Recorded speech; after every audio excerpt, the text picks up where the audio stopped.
ৰাষ্ট্ৰপতিৰ আজি অসম ভ্ৰমণৰ দ্বিতীয় দিন। আজি তেজপুৰ আৰু কাজিৰঙালৈ যাব ৰাষ্ট্ৰপতিগৰাকী। নমস্কাৰ, আপোনালোকে চাই আছে আৱাৰ নৰ্থ ইষ্ট ষ্টুডিঅ'ত। মই স্বস্তিকা। তিনিদিনীয়া কাৰ্যসূচীৰে সম্প্ৰতি অসমত থকা ৰাষ্ট্ৰপতি ৰামনাথ কোবিন্দ আজি ৰাজ্যখনৰ দ্বিতীয় দিন। কালি তেওঁ কামাখ্যা মন্দিৰত পূজা অৰ্চনা কৰি অসম ভ্ৰমণৰ পাতনি মেলা। ৰাষ্ট্ৰপতি কোবিন্দৰ অসম ভ্ৰমণৰ প্ৰথম দিনৰ মূল কাৰ্যসূচী আছিল শ্ৰীমন্ত শংকৰদেৱ কলাক্ষেত্ৰৰ অনুষ্ঠানটো। তাত আয়োজিত বিশেষ অনুষ্ঠানত যোৰহাটৰ আলাবৈ যুদ্ধৰ স্মৃতিত নিৰ্মাণ হ'বলগীয়া যুদ্ধ স্মাৰক আৰু লাচিত বৰফুকনৰ সমাধি নতুনকৈ সজাই তুলিবৰ বাবে সমাধি ক্ষেত্ৰৰ ভাৰ্চুৱেল আধাৰশিলা স্থাপন কৰে আৰু অসমৰ কিংবদন্তি আহোম সেনাপতি বীৰ লাচিত বৰফুকনৰ বৰ্ষজোৰা 400 বছৰীয়া জন্ম জয়ন্তী উদযাপনৰ শুভাৰম্ভ কৰে। অনুষ্ঠানত দিয়া ভাষণত তেওঁ কয় যে ছত্ৰপতি শিৱাজী, লাচিত বৰফুকন আদিৰ দৰে 17 শতিকাৰ যিসকল দেশপ্ৰেমীকে বীৰত্বৰে শত্ৰুৰ হাতৰ পৰা মাতৃভূমিক ৰক্ষা কৰিছিল, তেওঁলোকৰ আদৰ্শই নতুন প্ৰজন্মক সদায় অনুপ্ৰাণিত কৰি যাব। লাচিত বৰফুকনৰ অৱদানক শ্ৰদ্ধাৰে সোঁৱৰাৰ যি আয়োজন কৰা হৈছে, তাৰ বাবে তেওঁ ডক্টৰ হিমন্ত বিশ্ব শৰ্মাৰ নেতৃত্বৰ অসম চৰকাৰৰ দায়বদ্ধতাক ভূয়সী প্ৰশংসা কৰে। ইফালে তিনিদিনীয়া ভ্ৰমণসূচীৰে আজি দ্বিতীয় দিনা ৰাষ্ট্ৰপতিগৰাকী তেজপুৰ কেন্দ্ৰীয় বিশ্ববিদ্যালয় সমাৱৰ্তন অনুষ্ঠানত অংশগ্ৰহণ কৰিব। তাৰ পৰা তেওঁ কাজিৰঙালৈ যাত্ৰা কৰিব। তেজপুৰৰ পৰা তেওঁ বিশেষ বিমানযোগে কাজিৰঙাত উপস্থিত হ'ব আৰু বাগৰি বনাঞ্চলত জীপ ছাফাৰীৰে কাজিৰঙা ৰাষ্ট্ৰীয় উদ্যানৰ ভিতৰভাগ পৰিদৰ্শন কৰিব। নিশা কাজিৰঙাৰ এখন ৰিজৰ্টতে কটাব ৰাষ্ট্ৰপতিগৰাকীয়ে। 27 ফেব্ৰুৱাৰীৰ পুৱা কঁহৰাৰ বনাঞ্চলত হাতী ছাফাৰী কৰিব ৰাষ্ট্ৰপতিগৰাকীয়ে। দেওবাৰে পুৱা কাজিৰঙাৰ পৰা যোৰহাটলৈ ৰাওনা হ'ব ৰাষ্ট্ৰপতিগৰাকী। ৰাষ্ট্ৰপতিৰ এই ভ্ৰমণৰ সময়ত তেওঁৰ লগত আছে তেওঁৰ পত্নীসহ কন্যা। ইফালে ৰাষ্ট্ৰপতিৰ কাজিৰঙাৰ ভ্ৰমণৰ প্ৰতি লক্ষ্য ৰাখি 26 আৰু 27 ফেব্ৰুৱাৰীত সাধাৰণ নাগৰিকৰ বাবে বন্ধ কৰি ৰখা হৈছে কাজিৰঙা ৰাষ্ট্ৰীয় উদ্যান।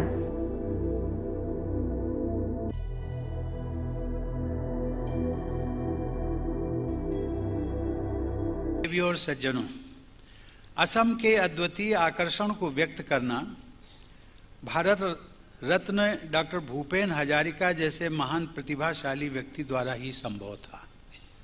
असम के बारे में उनकी इस पंक्ति ने मेरे मन पर गहरी छाप छोड़ी है।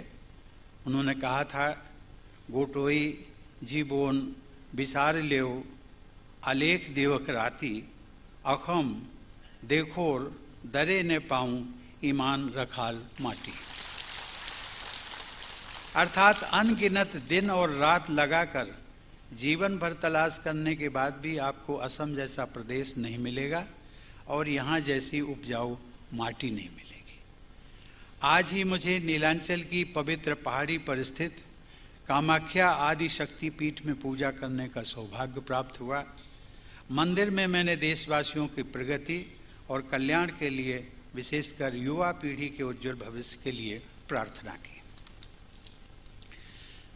श्रीमंत शंकर देव के नाम पर इस परिसर का नामकरण सर्वथा समुचित है और सराहनीय भी।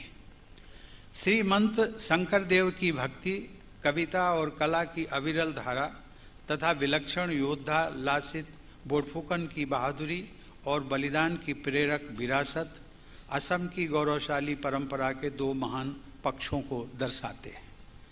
गुवाहाटी को ब्रह्मपुत्र का आशीर्वाद प्राप्त है। उस महानद के निकट इस स्थान में मुझे ब्रह्मपुत्र के लिए वह लोकप्रिय असमिया प्रार्थना याद आ रही है, जिसमें कहा गया है, श्री लुइत प्रोनाम कोरो एक थाई। अर्थात केवल एक स्थान पर ब्रह्मपुत्र की पूजा करके आप गंगा तथा अन्य पवित्र नदियों सहित कई तीर्थ स्थलों की पूजा कर लेते हैं। हमारे सूरवीरों और वीरांगनाओं ने तथा उनके आदर्शों ने हमारे वर्तमान को ये स्वरूप दिया है। हमें उन भूली बिसरी विभूतियों की स्मृति को ताज़ा करना चाहिए। जहाँ तक लासित बोरफुकन जैसे महान सेना नायक का प्रश्न है, तो मुझे लगता है कि उन्हें हमारे देश के हर घर में लोकप्रिय बनाने के लिए और भी प्रयास किए जाने की आवश्यकता है। इसलिए लासित बोरफुकन की 400वीं जयंती के इन भव्य समारोहों के आयोजन के लिए मैं असम के मुख्यमंत्री श्री हेमंत बिस्व शर्मा और उनके सहयोगियों को बधाई देता हूं। इस तरह के आयोजनों के माध्यम से युवा पीढ़ी को अपनी विरासत से जुड़ने और देशभक्ति की भावना को आत्मसात करने का अवसर प्राप्त होता है। ऐसे महान नायकों की स्मृति में बनाए जाने वाले स्मारकों द्वारा हमारे देशवासियों को अतीत से प्रेरणा मिलेगी। इसी भावना के अनुरूप असम सरकार द्वारा आलाबोई रण क्षेत्र में एक युद्ध स्मारक का निर्माण करने और 5 अगस्त के दिन को आलाबोई संग्राम दिवस के रूप में मनाने का निर्णय लिया गया है।